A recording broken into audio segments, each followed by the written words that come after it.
pukul 13 waktu Indonesia Barat.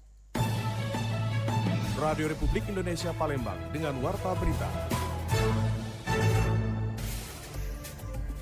Memasuki musim penghujan, BMKG Sumatera Selatan menghimbau masyarakat untuk mewaspadai potensi bencana hidrometeorologi di wilayah Sumatera Selatan.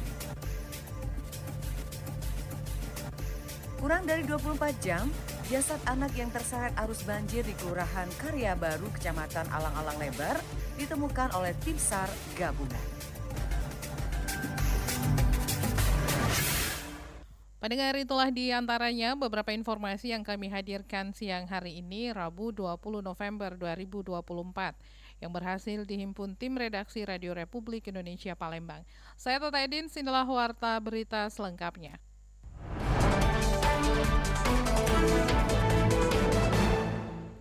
Memasuki musim penghujan, BMKG Sumsel mengimbau masyarakat untuk mewaspadai potensi bencana hidrometeorologi di wilayah Sumatera Selatan. Memasuki musim penghujan, Badan Meteorologi, Klimatologi, dan Geofisika BMKG Sumatera Selatan menghimbau kepada masyarakat untuk mewaspadai potensi bencana hidrometeorologi di wilayah Sumatera Selatan, di mana potensi bencana hidrometeorologi ini dapat berpotensi menimbulkan bencana seperti angin kencang, angin puting beliung, banjir, dan tanah longsor di beberapa wilayah di Sumatera Selatan. Kepala Stasiun Klimatologi Kelas 1 Sumatera Selatan, Wandayantolis, mengungkapkan bahwa potensi bencana akan meningkat terutama di kota-kota besar dengan sistem drainase yang sering tersumbat. Kondisi ini menyebabkan resiko genangan air semakin tinggi saat hujan deras dan dapat berdampak pada sektor transportasi serta kesehatan bagi masyarakat.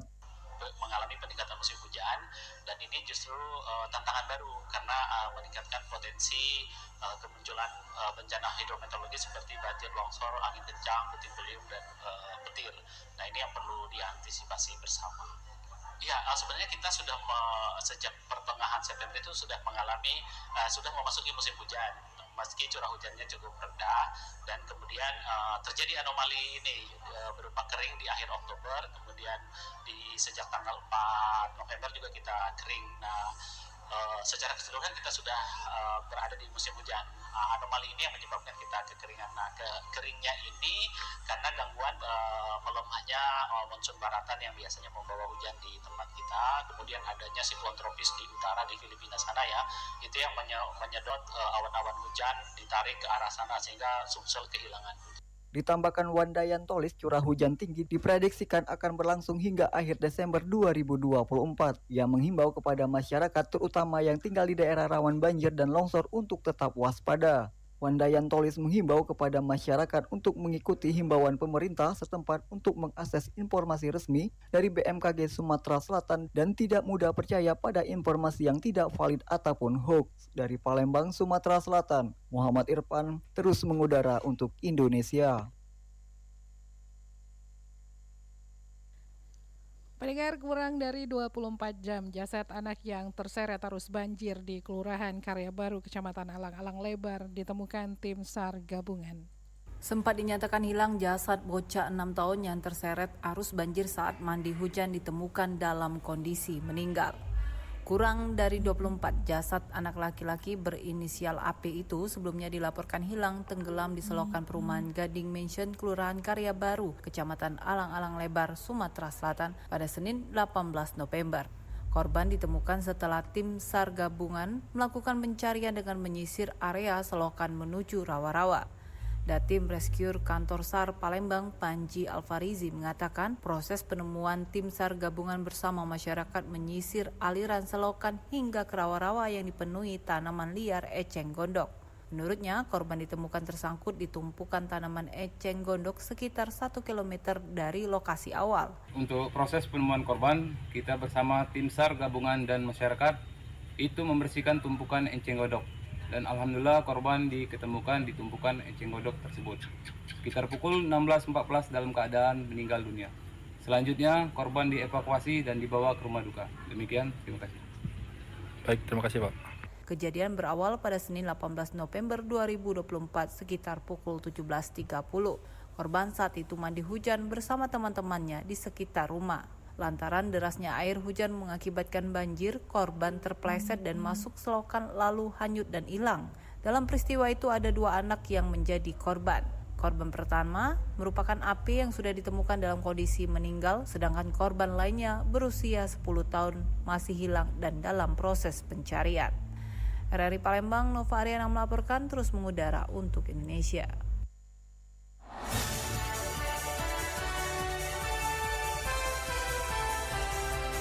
Warta Berita Radio Republik Indonesia Palembang.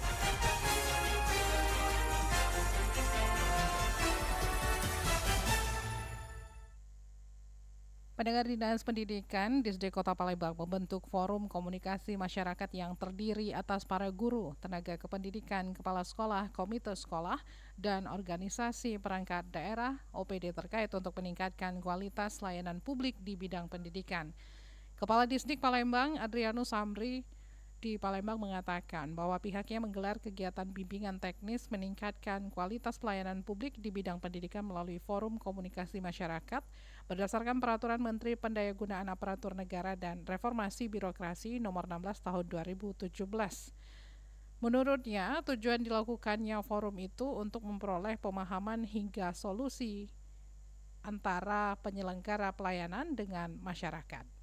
Warta berita ini disiarkan oleh Programa 1 Radio Republik Indonesia Palembang. Anda juga dapat mengakses audio streaming kami di www.rri.co.id dan aplikasi RRI Digital di smartphone Anda.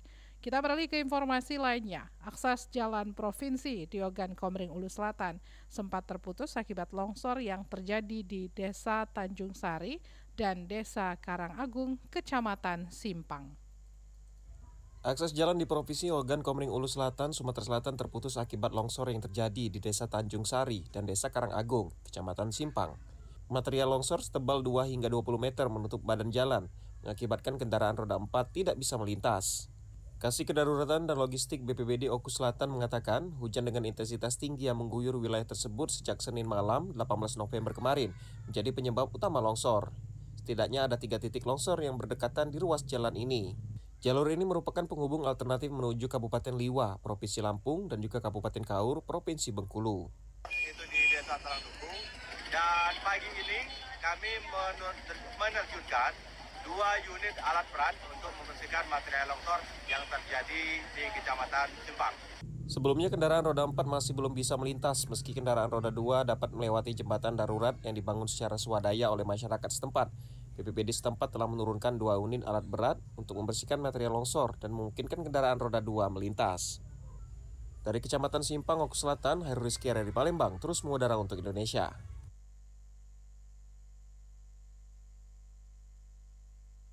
Pendengar, Lembaga Kajian Publik Independen LKPI merilis hasil survei terkait Pilkada Musi Banyu Asin menyebut calon Lusianti Syafarudin mendapat dukungan 56,3% dari responden.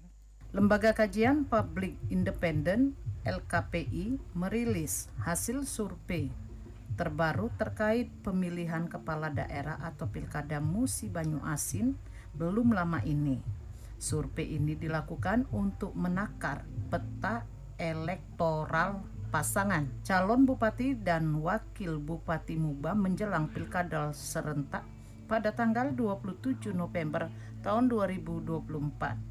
Menurut Direktur Eksekutif LKPI Arianto, hasil survei menunjukkan bahwa pada pertanyaan terbuka tanpa menyebut nama calon, Lusianti mendapat dukungan 56,3% dari responden.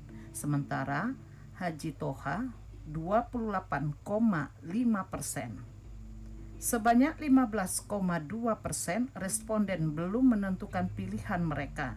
Dalam survei tertutup, elektabilitas Lusi meningkat menjadi 57,6%, sementara Toha memperoleh 33,2%.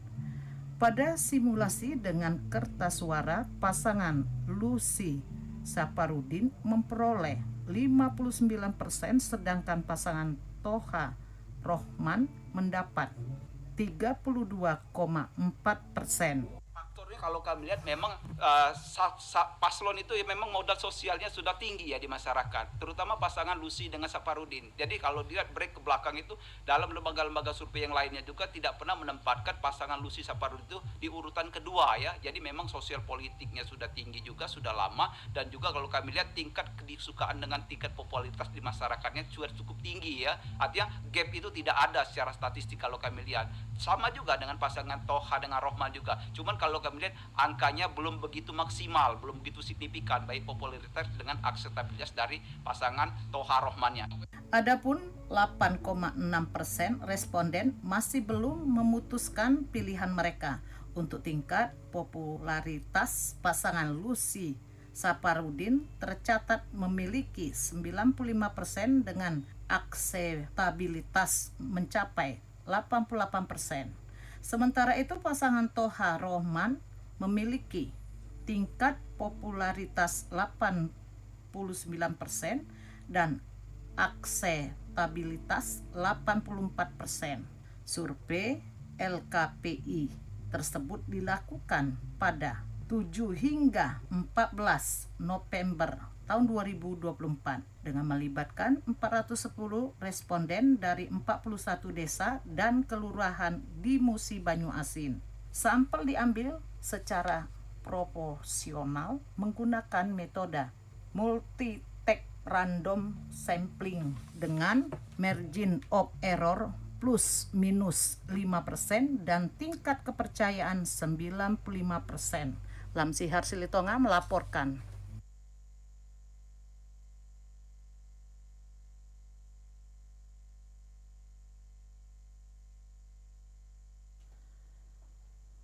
Warta berita ini disiarkan oleh Pro 1 Radio Republik Indonesia Palembang. Anda juga dapat mengakses audio streaming kami di www.rri.co.id dan aplikasi RRI Digital di smartphone Anda.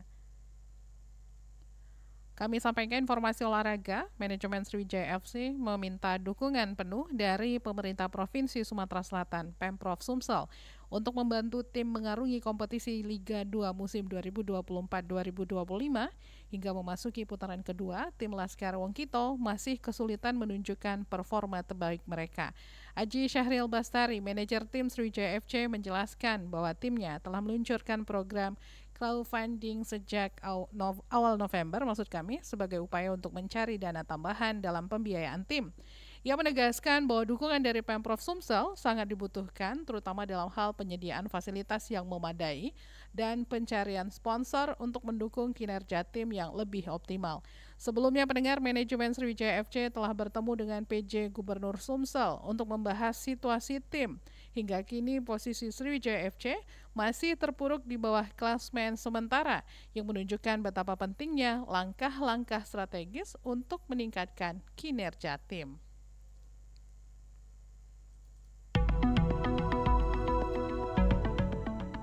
Pendengar, informasi tadi mengakhiri Warta Berita siang ini. Informasi lainnya dapat Anda akses melalui website kami di rri.co.id. Kami juga membuka ruang aspirasi bagi Anda untuk menyampaikan sejumlah persoalan dan peristiwa yang berada di sekitar Anda. Melalui line WhatsApp di 0821 7927 9090 mewakili kerabat kerja yang bertugas.